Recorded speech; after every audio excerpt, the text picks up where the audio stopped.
Rappelez-vous, son nom est Suzanne.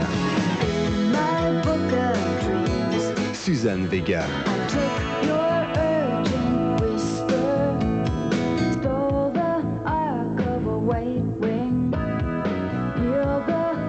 Suzanne Vega, un album plein de rêves.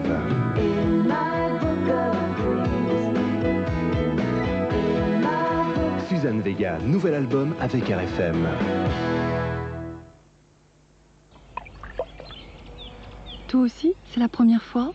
Bah oui, c'est la première fois.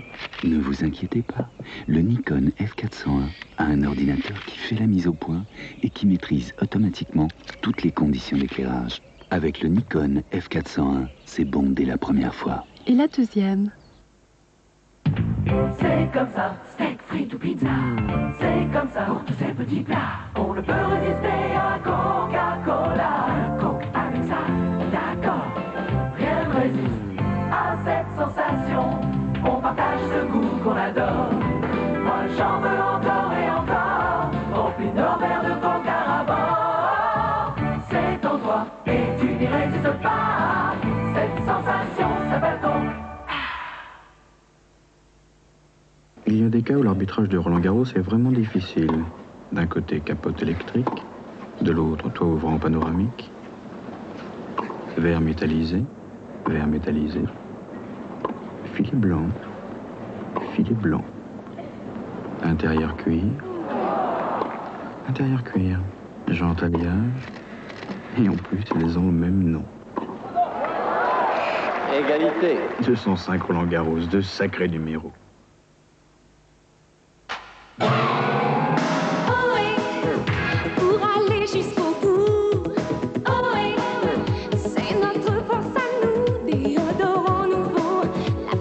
Jusqu'au bout. Ohé, ohé. Une journée comme ça, faut pas rater ça. Ohé, ohé. Nous on prend ta fraîcheur pour aller jusqu'au bout. C'est notre force à nous. Nouveau déodorant Ohé, la force de celles qui vont jusqu'au bout.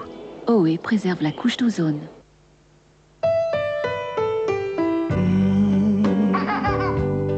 Wonderful life. Wonderful love. Bright as daylight.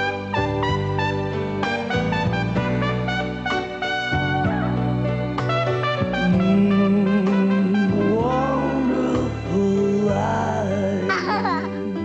La croix protège de tout, même de l'invisible.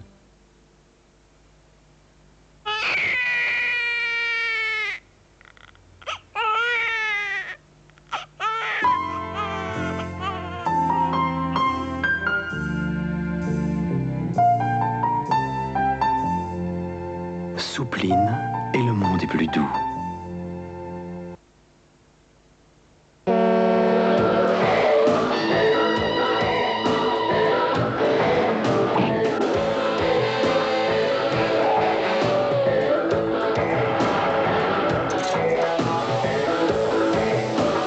Parfois tu vois des éléphants bleus partout.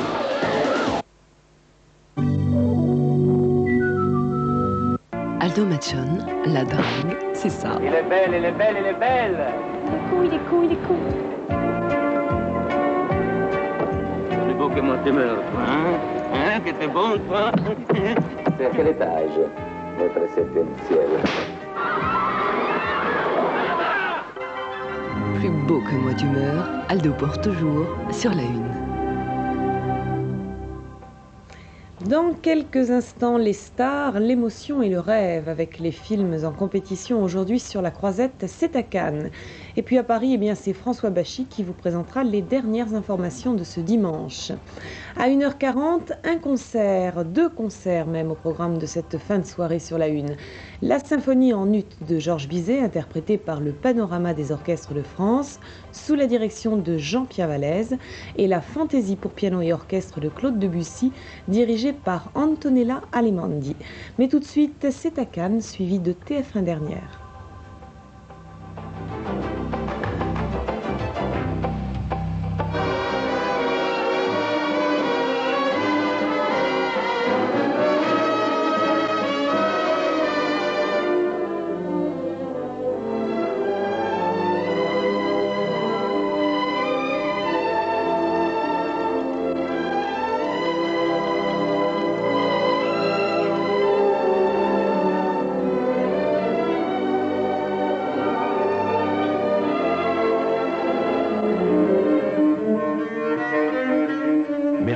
jeunesse aime le cinéma.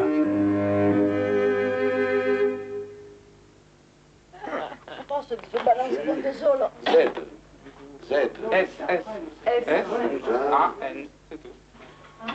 Marcello Mastroianni est un habitué fidèle du Festival de Cannes. Entre deux films, deux avions, il trouve toujours quelques heures pour venir ici défendre son nouveau film, se lançant ainsi dans un marathon médiatique qui l'amuse toujours.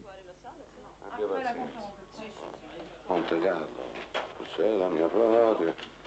Insomma, nous, on a à peine terminé de faire les interviews nous à Paris. Ça commence, c'est exactement comme il y a 2 mois. Hein. Rien n'a changé. Comment ça va? Mais ça va, voilà, ça va comme d'habitude quand on arrive ici. Même si on le sait déjà d'abord, montez avec la caméra. Même si on est préparé, on s'est mis sur tous des fous. Mais qu'est-ce qu'on dit de nouveau? On dit rien de nouveau. Marcello, vous prenez ça avec une grande sérénité quand même. Hein? Mais qu'est-ce que je peux faire?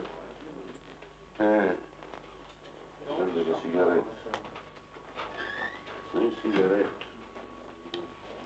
Il n'y a rien d'autre à faire, hein. Il faut la prendre avec sérénité. Matteo Scuro, retraité sicilien, s'est mis dans la tête de faire une visite surprise à ses 5 enfants qui vivent chacun dans une ville différente d'Italie. Sa famille lui manque et son idée est de la rassembler. Le film est signé Giuseppe Tornatore. La découverte qu'il fait dans ce voyage à la recherche de ses enfants, pour dire, ils sont des messieurs de 40 ans, quelqu'un de 35. Mais pour un père, il le dit même, quand ils sont petits, on les voit grands. Quand ils sont grands, on les voit toujours petits, les fils. Les enfants. Et évidemment, il découvre que, comme nous tous, on croit toujours que nos enfants sont extraordinaires. Et ils étaient au contraire limités, comme tous, humains. Pour jouer le rôle de ce grand-père sicilien, Marcello Mastroianni n'a pas hésité à se vieillir de 20 ans, verre de loupe sur les yeux, moustache blanche et dos voûté. La vérité est que je me rends compte que l'âge avance et c'est mieux toujours d'arriver avant que le public décide que vous avez vieilli. Parce que là, on peut toujours tricher et penser que le public dit « Ah, mais là, il s'est déguisé en grand-père, mais lui, il n'est pas... Il est beaucoup plus jeune. » Et comme ça, on gagne des années sur la carrière, vous comprenez? Donc, on se fait beaucoup d'illusions tous, le public et moi. L'important, c'est de travailler. Sûr. Puis là, on ne vous chômez pas, vous, quand même. Hein? J'ai de la chance, oui. Ouais. Mais en plus, j'aime travailler. Beaucoup, quoi. Oui, je crois, oui. C'est beau de travailler. Autrement, qu'est-ce qu'on fait quand on ne travaille pas? Écoutez, je vais arriver au moins vers 120 ans. Je dois faire encore 60-70 films.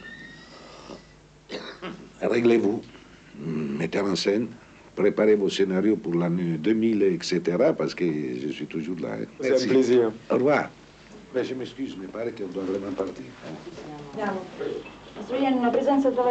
Et le marathon continue. Interview à la chaîne, conférences de presse, projections, dîner, quelques heures de sommeil seulement. Demain, à 14h, Marcello tourne à Cinecittà un autre film.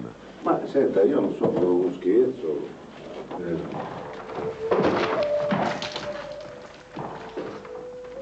C'est un amour tragique dans la Chine des années 20 que raconte Yudu, le film du réalisateur chinois Zhang Yimou. Un amour impossible entre Yudu, une jeune fille mariée de force à un vieillard impotent, et Chang Chin, le neveu de celui-ci. Insoumise, c'est elle qui prendra l'initiative de braver l'interdit social.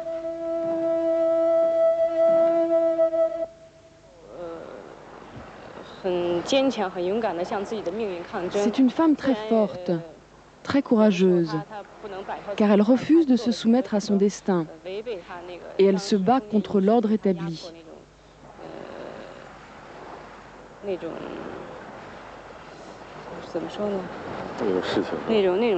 Je pense que c'est un exemple très positif pour les femmes chinoises aujourd'hui.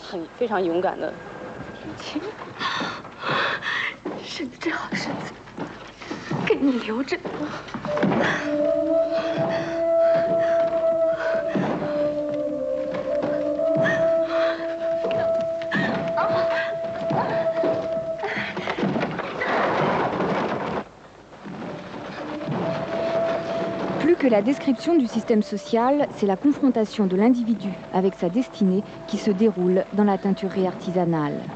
alors que Yudu, elle, aborde activement ce face-à-face avec son destin.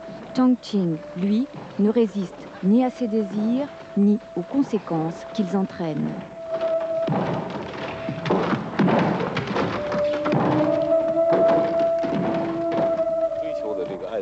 Chongqing se comporte d'une façon assez passive. Comme beaucoup d'hommes en Chine, il est un peu faible. C'est une critique de ce genre de comportement que je fais à travers ce film.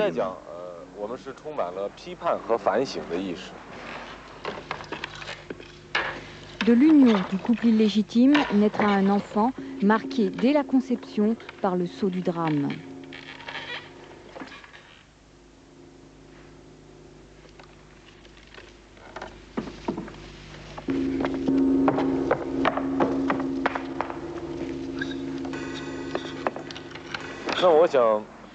Le symbolisme du film est double. Certes, il décrit le passé, mais à l'heure actuelle, l'individu rencontre les mêmes choix. C'est pourquoi ce film peut jouer un rôle provocateur, positif, dans la société chinoise d'aujourd'hui.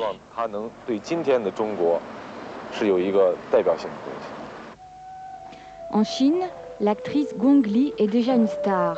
C'est le Sorgho Rouge, le film précédent de Zhang Yimou qui l'avait révélé. Un film qui avait obtenu l'Ours d'Or à Berlin. Yudu a toutes ses chances pour ajouter à cet ours une palme du même métal.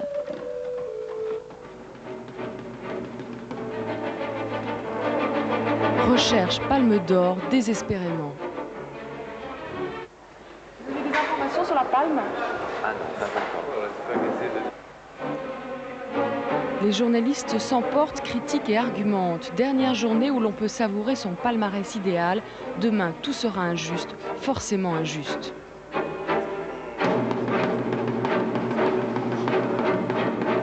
La palme d'or à Godard, nouvelle vague.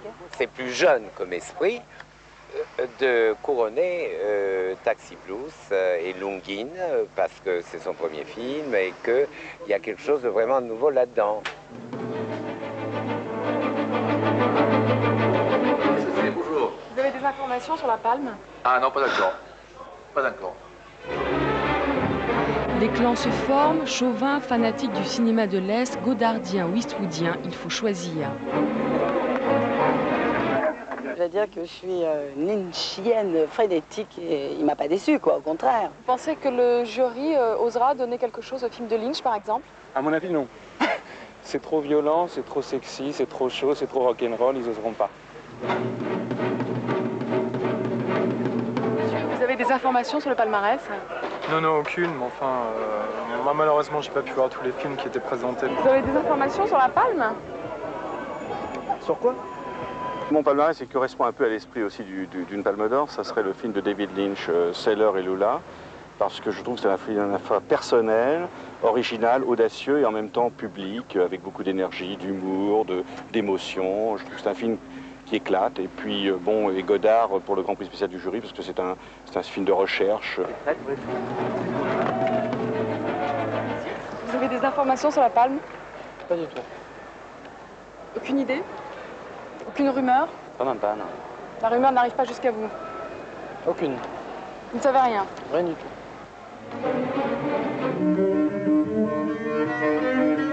Mercedes aime le cinéma.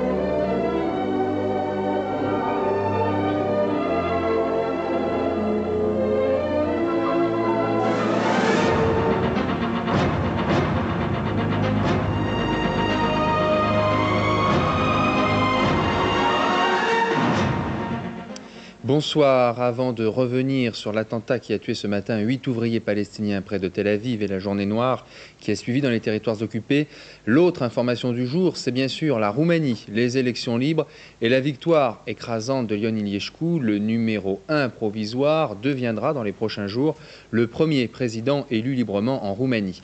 D'après les premières estimations, il aurait recueilli 83% des suffrages. À Bucarest et en province, on a joué les prolongations pour le vote, une belle leçon de civisme en direction de l'Occident. En fait, chaque bureau devait rester ouvert jusqu'à ce que tous les électeurs aient pu voter. La course très lente au dernier vote avec Patrick Bourra. En bon professionnel de la file d'attente, les Roumains sont particulièrement patients et déterminés. À cette allure, il faudra encore plusieurs heures pour satisfaire tous les électeurs.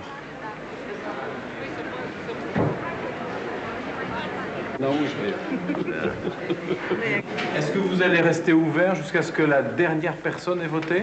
Oui, oui. Oui, tout à fait, jusqu'à ce que la dernière personne ait voté.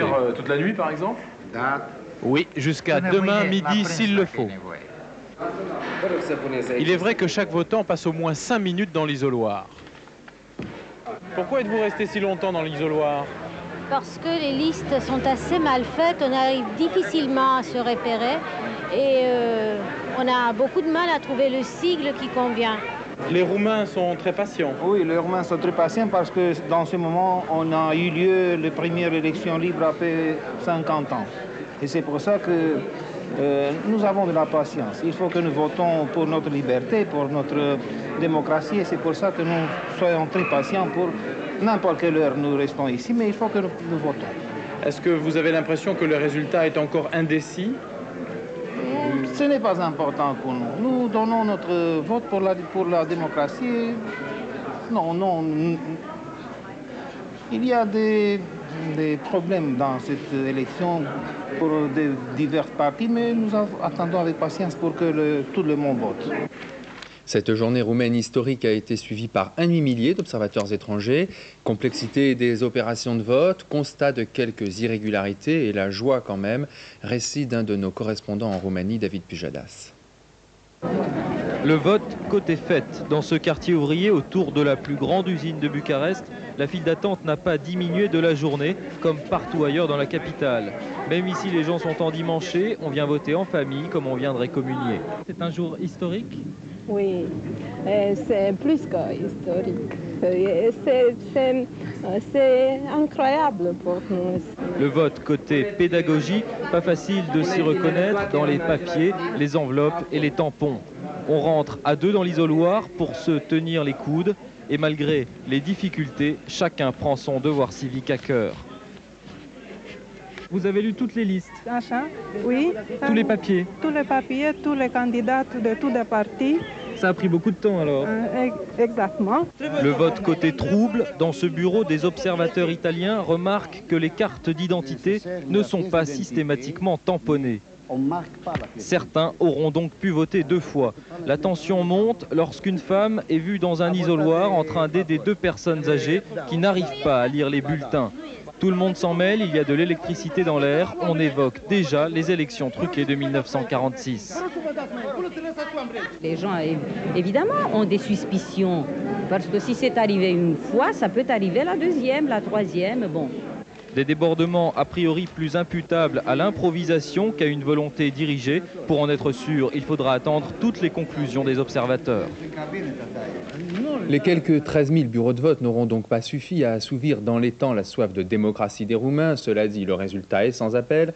Dominique Bomberger, vous êtes avec nous en direct depuis Bucarest. Est-ce que vous nous confirmez les estimations que vous annonciez tout à l'heure? 83% pour Ion Iliescu. Alors, les résultats de l'opération sondage sortie des urnes, TF1, BVA, Bulle, Paris Match restent les mêmes à l'heure actuelle. Ion Iliescu, président du Front de Salut National, obtient effectivement 83% des voix. Radu Campeanu, président du Parti National Libéral, obtient 11% des voix. Et Ion Rasiu, qui était le candidat du Parti National Paysan, obtient seulement 6% des voix.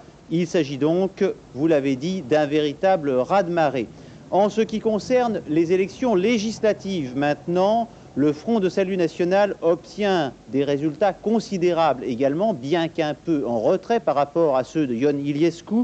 Il obtient 66% des voix d'après notre sondage sorti des urnes. Les écologistes obtiennent 5%, le Parti national libéral 10%, le Parti national paysan 4%, le Parti national hongrois 6% et les autres 9%. 2 électeurs sur 3 donc ont voté pour le Front de Salut National dans des proportions différentes dans les grandes villes et à la campagne. Dans les grandes villes, c'est seulement 1 sur 2. À la campagne, en revanche, c'est dans la proportion de 3 sur 4. Et les jeunes ont plutôt moins voté pour le Front de Salut National que les personnes plus âgées.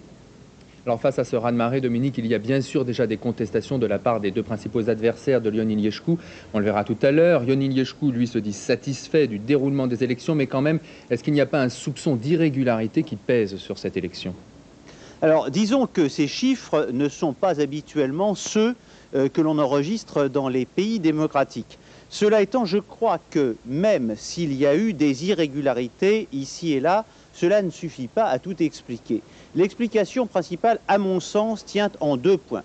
D'une part, Iliescu et le Front de Salut National sont apparus comme les véritables artisans de la révolution qui a évincé Ceausescu. C'est un élément extrêmement important. Mais aussi, il y a un autre élément qui a joué. C'est que l'entreprise de destruction de la société qui a été menée sous Ceausescu a pleinement porté ses fruits. Et que dans les campagnes, dans les villes, les hommes, les femmes sont allés tous ensemble voter dans le même sens. Il n'y a pas eu de véritable discussion démocratique au sens où nous l'entendons à l'heure actuelle. Alors cette victoire est sans doute trop importante pour ne pas provoquer de choc en retour. Du reste, dans un sondage réalisé également pour notre opération menée en commun avec Paris Match et BVA, il y a seulement 30% de Roumains pour croire que l'on retrouvera le calme et l'ordre, et 37% seulement pour penser que la tolérance sera préservée à l'avenir. Vous voyez, tout n'est pas optimisme ce soir. Et puis Dominique, avec les équipes sur place à Bucarest, vous avez pu interviewer les 2 principaux adversaires de Ion Iliescu, Ion Rațiu du Parti national paysan et Radu Campeanu du Parti national libéral. Je vous propose de les écouter en commençant par l'interview de Petre Roman, l'actuel Premier ministre. Est-ce que ces chiffres correspondent à vos espérances? Elles sont un peu au-dessus. Elles sont quand même en accord avec le fait que les gens ont confiance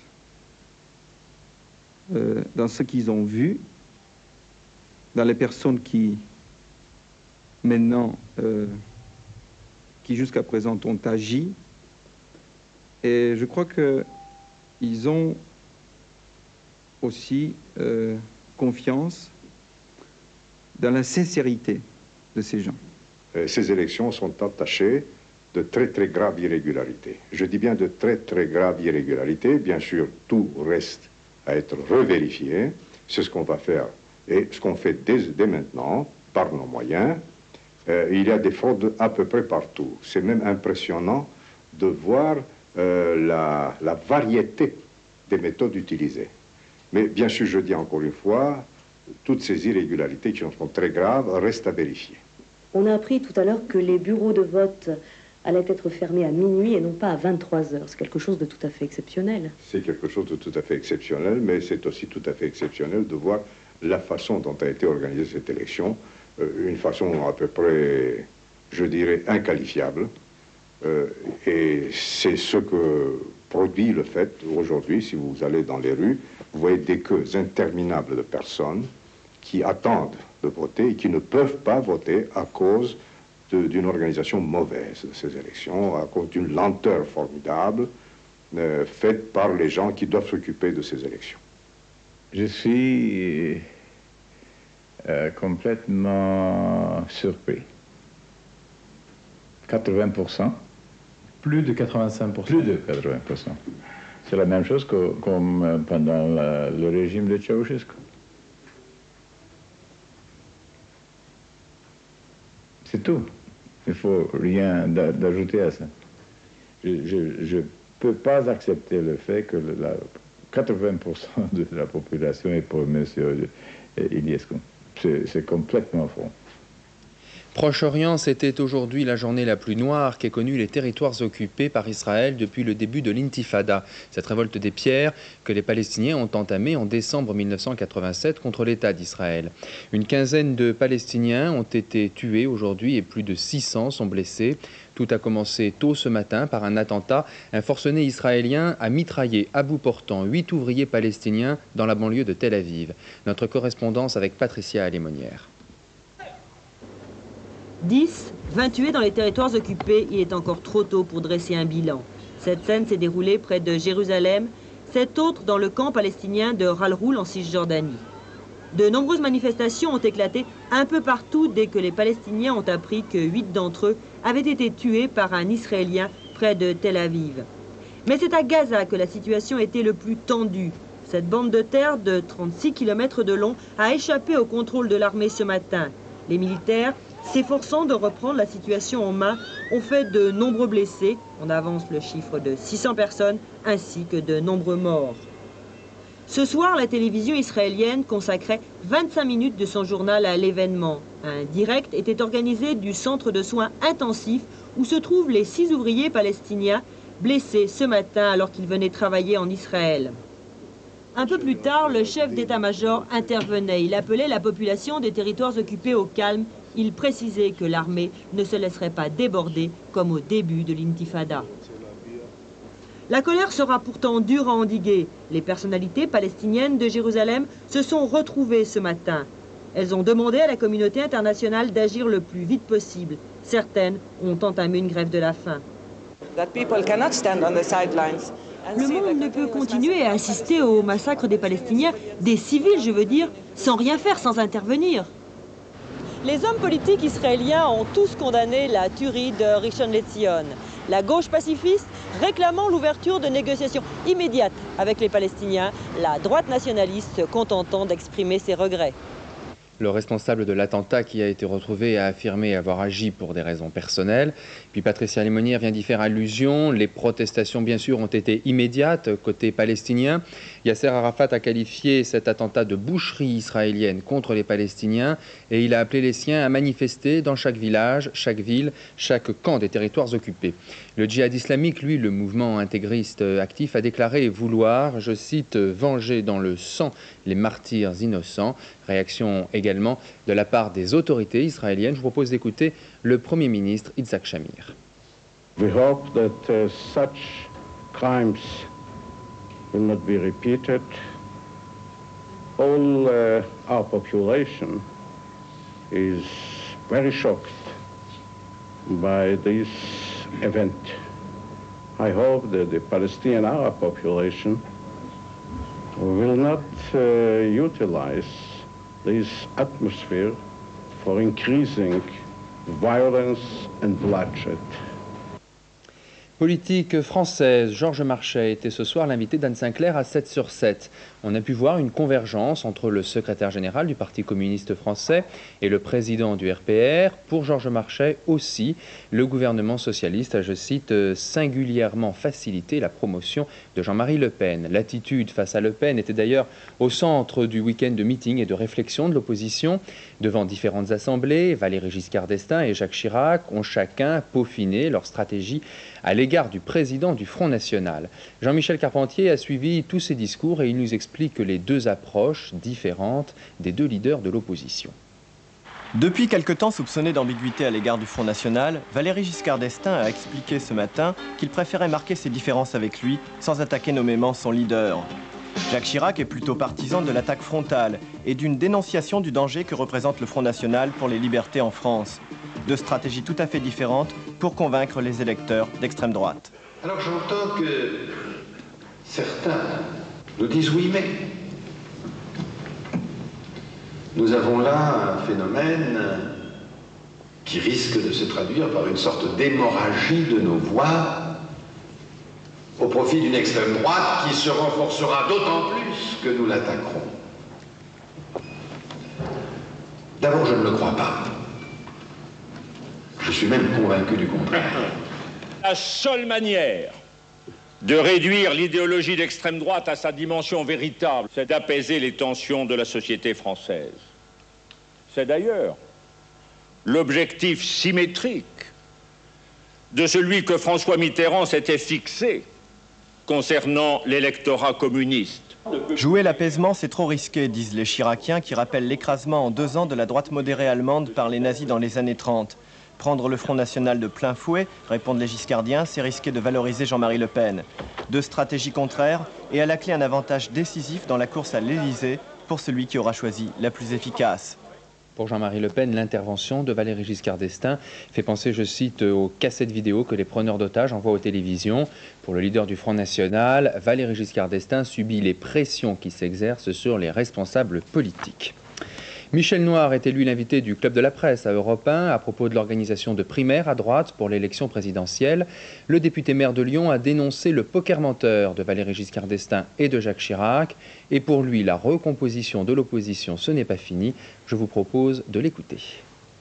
Il faudra qu'il y ait recomposition et effectivement, je suis sûr que vous aurez des effectifs considérables venant de pratiquement toutes les formations politiques qui diront non, ça suffit, puis ce système est complètement bloqué, qu'on a décidé de choisir le pacte de suicide, ben ça n'est pas notre affaire, c'est plus le jeu auquel on veut jouer, et à ce moment nous prenons nos responsabilités, moi le premier avec d'autres. Des nouvelles de ce dimanche sportif avec vous, Christian Jean-Pierre. Alors, vous avez choisi de commencer par nous parler de tennis en partant de la défaite de Steffi Graf à Berlin-Ouest. Oui, grosse surprise à une semaine de Roland-Garros. Steffi Graf a perdu contre Monica Seles, la Yougoslave. On va voir les images tout de suite. Une défaite étonnante de la championne ouest-allemande qui a perdu donc contre Monica Seles. Monica Seles qui a mis fin à une série de 66 victoires d'affilée de la championne ouest-allemande. Ce n'est pas rien. Chez les hommes, finale des internationaux d'Italie entre Chesnokov et Thomas Muster. C'est Muster qui l'a emporté. 6-1, 6-3, 6-1.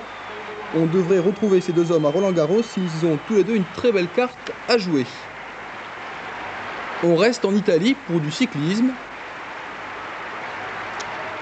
C'était aujourd'hui la 3e étape du Giro, le fameux Tour d'Italie. L'étape qui menait les coureurs au Vésuve a été remportée par Bugno. C'est l'Espagnol Chozas qui est l'actuel maillot rose. Laurent Fignon est 3e au classement général. Voilà, alors après le vélo, on va passer avec le moteur à la vitesse supérieure avant de parler du tour de moto, la Formule 1 des mers, le offshore. Oui, alors le offshore, il y avait donc une compétition aujourd'hui à Nice. C'était la 3e étape de la Coupe d'Europe. Alors c'est toujours très impressionnant. Ce sont des bateaux qui font entre 6 et 12 mètres de long avec des moteurs de 8 à 12 litres de cylindrée. C'est énorme.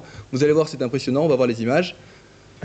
Et là, Stefano Casigari, le mari de la princesse Caroline, actuel champion du monde, a cassé son moteur. Et c'est Vittorio Missoni qui l'a donc emporté. On le voit donc ici sur ces images. Enfin, en moto, Grand Prix d'Italie, c'est Wayne Rainey qui s'est imposé en catégorie 500 cm3. En 250, victoire d'un autre Américain, John Kosinski. Voilà, vous savez tout. Merci Christian. Les nouvelles du temps avec Alain Gillot-Pétré, c'est pour tout de suite. Demain matin, Jean-Michel Lelio à 7h donnera les premières informations. Et demain soir, vous retrouverez Jean-Claude Narcy pour votre dernier journal. Très bonne nuit à tous et à bientôt.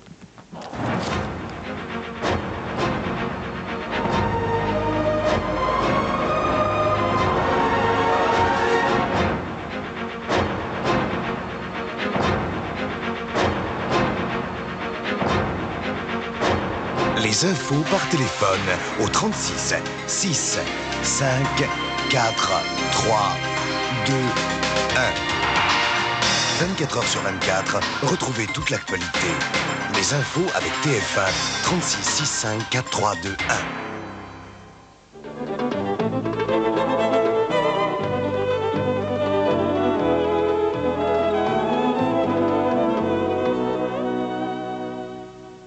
Madame, monsieur, bien le bonsoir. Les orages continuent et la sécheresse aussi. Hélas, on n'en voit plus la fin. Et les orages, Les voici, ceux d'aujourd'hui, magnifiquement prévus par Météo France. De très mauvais orages, puisque vous savez, il y a eu mort d'homme. Ces orages remontent actuellement vers le nord du pays. Il n'est pas exclu qu'ils atteignent le nord en fin de nuit. Élargissez le champ de l'animation, on ne voit plus que simplement ces orages-ci, juste sur notre pays. C'est la seule image significative de cette animation satellitaire bien calme, puisque nous avons toujours un gigantesque anticyclone sur toute l'Europe occidentale, et cela depuis des mois et des mois. Tracez la carte, voici le centre de cet anticyclone, au nord de l'Irlande. Vous voyez que la dépression saharienne est à sa place, que la dépression permanente d'Islande a disparu, que l'anticyclone des Açores n'est plus là non plus. Voici donc le patron pour les jours à venir, toujours des orages dans les 5 jours qui vont nous arriver la semaine prochaine et que prévoit Météo France. Et demain matin, d'ailleurs, Météo France nous annonce qu'il fera encore beau sur la haute, la basse Normandie, l'Artois et une partie du bassin parisien. Sinon, sur tout le reste du pays, les orages que vous avez vus vont s'étaler pendant la nuit. Il restera encore demain matin quelques petites ondées ou quelques coups de tonnerre, surtout sur les reliefs. L'évolution de l'après-midi, les orages reprendront et ils pourraient être encore très violents avec pluie, vent, grêle, etc., etc. Et surtout sur, disons, une moitié sud-est et notamment les reliefs. Un peu moins sur les pays de la Loire et pas du tout, en principe, sur les mêmes régions précitées près de la Manche. Les températures minimales seront en hausse encore, notamment près de la Méditerranée, puisque 17 degrés à Nîmes et 17 degrés à Nice, 16 à 15 ou 15 à 16 autour de la Grande Bleue, c'est vraiment très agréable. 11 à Paris et le minimum, 8 à Rouen, 8 à Lille. Dans l'après-midi, en revanche, on note une petite faiblesse parce qu'il y aura quand même pas mal de nuages par-ci par-là, donc les températures seront un peu moins élevées, mais tout de même bien agréables. De 15 à 22 degrés sur la moitié nord, une vingtaine de degrés dans la capitale et jusqu'à 25 degrés dans l'île de Beauté à Ajaccio. Votre semaine maintenant, la voici. C'est extrêmement simple pour la moitié nord. Lundi, mardi, mercredi, jeudi et vendredi, plutôt du beau temps, avec par-ci par-là des passages nuageux qui pourraient donner des orages. Lundi, jeudi et vendredi. Mais ce devrait être plus calme mardi et mercredi. Le matin sera un peu brumeux, mais l'après-midi, les éclaircies seront prédominantes. Pour la moitié sud, c'est encore plus simple. Lundi, mardi, mercredi, jeudi et vendredi, c'est un ciel extrêmement chaotique avec de nombreux orages, surtout en montagne, et des orages localement violents. Des orages surtout sur le sud-est mercredi, un peu moins mardi et un peu moins jeudi. Mercredi, c'est le sud-est qui sera surtout intéressé, et puis ça reprendra jeudi et vendredi. Voilà ce que prévoit Météo France. Faisons avec, mes chers amis, et à la semaine prochaine. Une panne, on remorque et on remplace. Assurance Groupe GMF, elle continue là où les autres s'arrêtent. Ce chien est à moitié mort. Ce trappeur ne sortira pas comme ça. Lee Marvin, Charles Bronson, Angie Dickinson. T'as même pas essayé de tirer. Bienvenue. Une traque où l'homme devient gibier et le Grand Nord, un terrain de chasse. Johnson n'a fait que ce que j'aurais fait moi aussi si j'avais été à sa place. Une confrontation magistrale, chasse à mort sur la Une. Et pour poursuivre cette soirée de lundi, après le film à 22h20, Récit d'Exode. En mai 1940, il y a 50 ans, des milliers de Français sont sur les routes et fuient l'avancée des troupes nazies de Hitler. Les larmes des adultes, les rires des enfants et la quête d'un refuge sous la menace des soukas allemands, c'est l'Exode. Patrick Jeudi et Michel Vinocq ont réuni des témoignages, des documents d'archives inédits pour vous faire la chronique de ces mois tragiques. Ce sera lundi soir, donc, à 22h20. Plus tard, à 23h15, Minuit Sport. Première étape du Minuit Sport qui nous conduira tout d'abord en Italie, où Yves Géniès nous résumera le Grand Prix moto, puis à Silverstone avec la Formule 3000, en passant par Brest pour le Grand Prix de voile. Ultime étape dans le monde de la boxe, où Thierry Roland attend les initiés au bord du ring. Tout de suite, concert sur la Une, avec un panorama des orchestres de France. Excellente fin de nuit avec nous sur la Une.